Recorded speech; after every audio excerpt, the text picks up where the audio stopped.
Nothing? You have some potential weather up at MetLife this week. I know that's already a tough stadium for special teams, some position players. But what do you do in a game like this when you know there might be weather on top of it?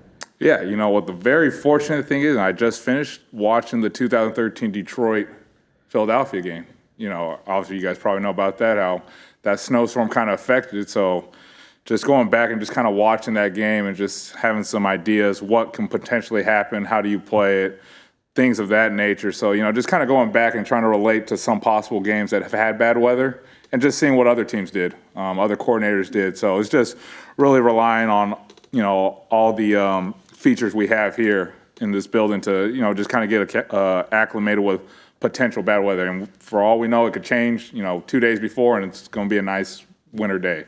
But we're going to be ready for that, just going back and just seeing some things of that nature. What are your takeaways from the special teams performance against Arizona?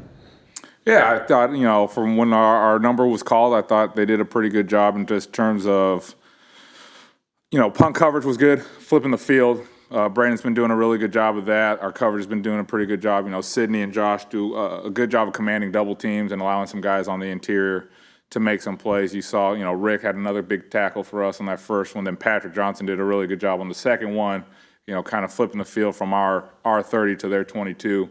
I thought they did a good job, but I thought the coolest play was Eli Ricks and Ben Van Sumeren kind of communicating, seeing something was a little bit different from Arizona's kickoff team, and just communicating, hey, there's something happening right here. And you saw Eli was aggressive, charged the ball on the surprise onside kick. And, you know, like I've kind of said all year, we're just trying to do anything to help this team in any capacity we can. And when our number's called, we're just going out there to do it at the best of our abilities. What did they see? I mean, because like Arizona lined up, you know, like they normally would, as far as kicking there. Yeah, what really changed was at first, the first few kickoffs, they went 3 on the interior, 2 outside the numbers. And if you look at it, they went 3 outside, 2 on the interior. So Ben and Eli kind of been over there, saw that, and you could see kind of on the wide all 22, Ben's, you know, signaling to Eli, hey, it's coming this way. And Eli, he takes off and he gets on top of it, which is really cool to see, especially out of 2 rookies. You know, if you saw veteran guys do it, you're like, all right, they've seen it. But having 2 guys, you know, locked in at that point of the game, go out there and make a huge play for the team is really cool to see.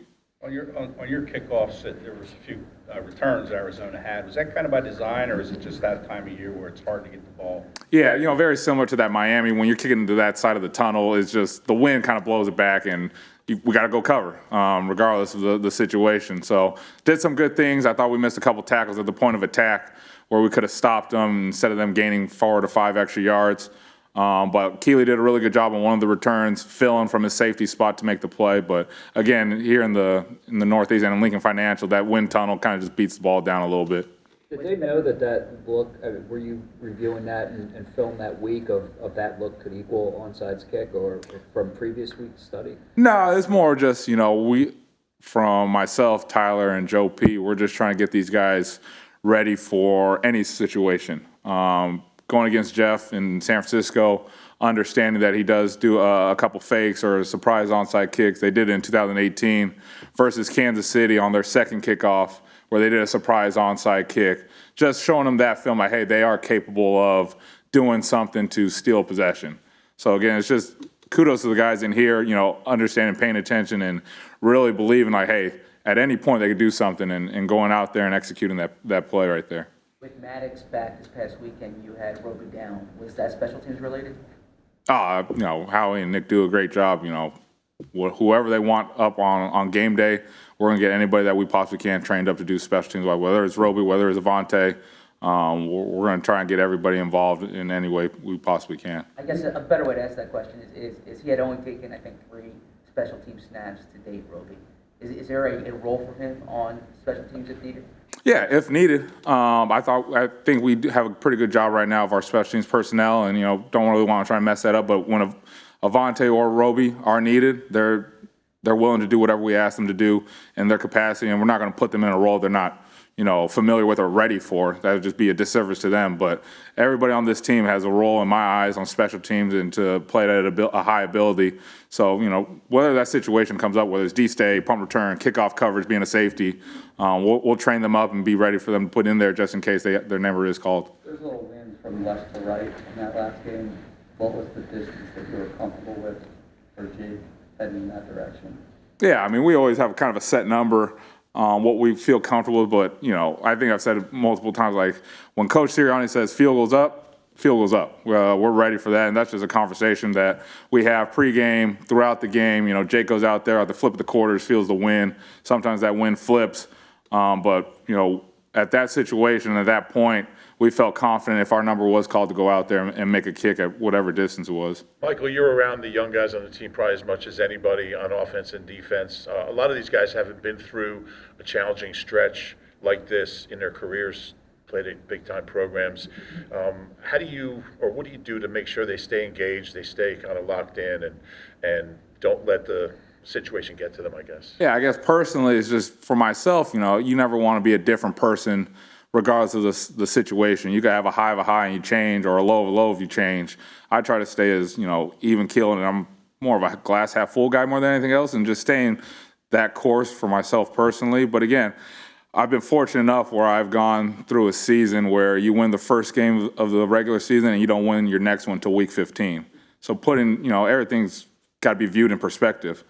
But to, allow them to hear that type of, not story, but experience, and be in the situation we are right now, it kind of opens up their eyes a little bit, like, hey, we have an opportunity to keep playing at a high level and try to help this team, and we possibly can. And they've done a really good job of that through the first 16 weeks, or how many weeks we've played thus far.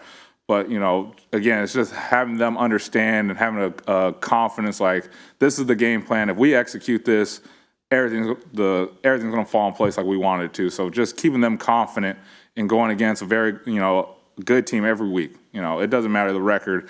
Special teams, it's a ebbs and flows, roller coaster type unit, but they've done a really good job of just playing consistently when their number's called, going out there and executing some stuff that we really like. And, there are some times where we've been flawed at, and we got to get better at that going forward.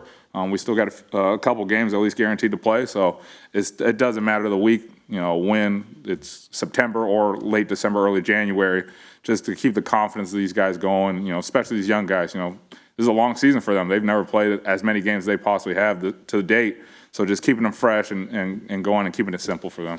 Just one had a pretty big role in the special teams all year. I guess what was your reaction to the 99-yard interception return that he had? Man, he picking him up and putting him down on that sideline. That's why I saw, him going, 99 yards, that's awesome. And, for a guy that, third-round draft pick, playing a lot of special teams, now he's getting mixed into that defensive role, just nothing but excitement for him, to get his first career NFL touchdown, to, give us a 2-score lead, I believe, at that point. It was awesome. And it's funny, like, he's gasping for air, and he's like, I got to get on kickoff. I'm like, I got you on this one. We'll give you one break to let you, get your air back and get ready for defense. But it's awesome to see a young guy like that make a big play. How much is going to improve the Giants' return game, and how much does he remind you at all of Britton?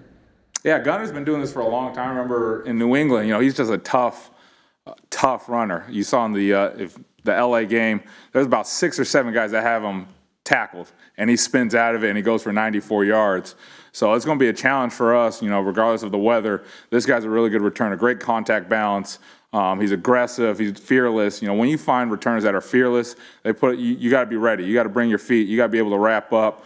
In the game a couple weeks ago, I thought we did a good job of wrapping up and corralling them, but it's a new week. So Gunner does an unbelievable job for T-Mac and that Giants unit. And, with that 94-yard return, that unit's going to be pretty gassed up and confident going forward. So we got our work cut out from the punt team standpoint and on a kickoff standpoint. They haven't had a lot of returns from their kickoff return, but we got to know this guy is dangerous. He does have a couple touchdowns in his career, both punt return and kickoff return. So we got to be ready to go against this guy. You mentioned you like to be consistent and even keel. When do you know when urgency is required and necessary on how you message?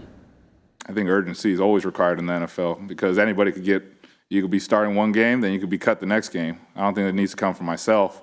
I think everybody knows in this business is production-based. The urgency's got to be there 24/7. You can't be relaxed or, take a play off, because that's how you lose. That's how you get whooped right there, being, non-urgent. So I don't think I need to tell them that. I think they feel it through the film that we show, the way we practice. I think the urgency has been there, regardless, but you guys are grown men. They know that they got to put food on the table. They got to earn their paycheck. So I think the urgency's always been there. Couple more? One more on the onside kick. Nick said he didn't know it was coming after the game. Not that you knew it was coming, but timing and stuff like that. In the moment, do you put it in the guy's ears that could be a possibility? Or is that sort of in week prep? I think it's every time I go out there and get the kickoff return, I always tell them a few notes before they go out there, and one of them's always see the ball kicked. You can't be leaving early. Guys are upstairs looking. If these guys are leaving early, we could probably get another possession. So I always try to leave them with a couple tidbits. Hey, see the ball kick, sprint back. So I thought Eli and Ben did an unbelievable job of just staying true to their technique. I think it's one of our things we present to them in rookie minicamp. For our kickoff return, we've got these set rules that will never be changed, and I thought they did a good job of staying true to themselves. From your perspective, how has Nick Sirianni handled the adversity over the last 2 weeks? Yeah, I think he's done, a really good job of, just keeping everything in perspective, keeping everybody accountable in our building, and, I can't say enough good things about Coach Sirianni. He's been doing an unbelievable job just trusting and having confidence in all of us to do our job at a high level. So I think he's done an unbelievable job of just kind of keeping everything going. And we got one more game in the regular season to put our best foot forward and get ready for whatever opponent we have next.